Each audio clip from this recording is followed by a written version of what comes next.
Sen, you have one more proposal that we want to ask about, your proposal to amend the Party List Act. You're saying hindi nito kailangan ng constitutional amendment. Again, it's just another regular amendment to a law. Could you explain your thinking here? Yes, the president originally in our meeting, and he was very concerned then about the CPP-NPA issue and the relationship of the Makabayan bloc to them, according to the reports of the intel of the armed forces. He said that better to remove the party list system in the Constitution. And I said that will be very difficult to do. We'll have to open the Constitution. So why don't we just, my suggestion, Mayor, I said, is to just amend the party list law. I distinctly remember also, again, that particular law because the sponsor was Senator Raul Roco in the Senate, chairman of the Committee on Electoral Reforms during that time, and I was vice chairman. You know? And so today I filed the bill amending the party list system. And what I did... What amendments?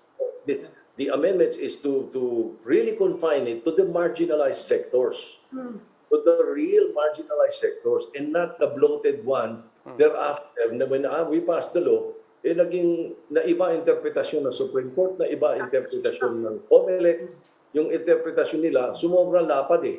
Ano? Nawala talaga yung essence ng party list. So, we are confining it to the, ano ba itong mga nominees natin dito, yung... paano po yan susuportahan ng mga existing party list blocks sa Kongreso na kung ano-anong hindi naman marginalized groups yung represent? Precisely the same people who benefited from this, who used this track to get a seat in the House of Representatives. Correct. Pero marami pa rin sila na makikinabang doon because the marginalized are really the fisher folk, the farmers, the urban poor, the IPs, women, youth, labor. Yun ang mga tunay. And then, there are amendments in the old law that I placed which answers the interpretation of then Justice Tony Carpio when he was, what do you call this, the ponente. So he had some points there. We are doing it in the law now. We are answering it through the law. The reasons why they opened it up. The same thing with COMELEC. And then we are adding provisions there that will say that if your party that you represent, you are not a real farmer, you cannot be, like for example, if you're not a real farmer, you cannot be a farmer representative. Kaya talaga, sa marginalized ka talaga. And then also, the other thing is that yung kapag ikaw ay, your party is working for the overthrow of government, then you're not qualified.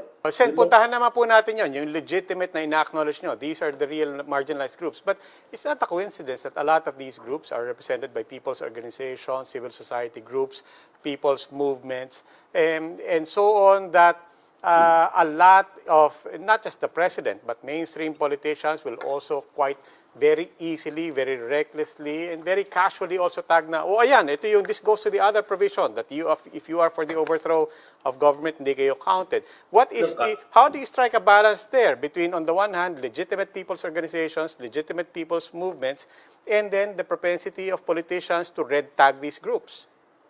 Yeah, no. That's the catch-all.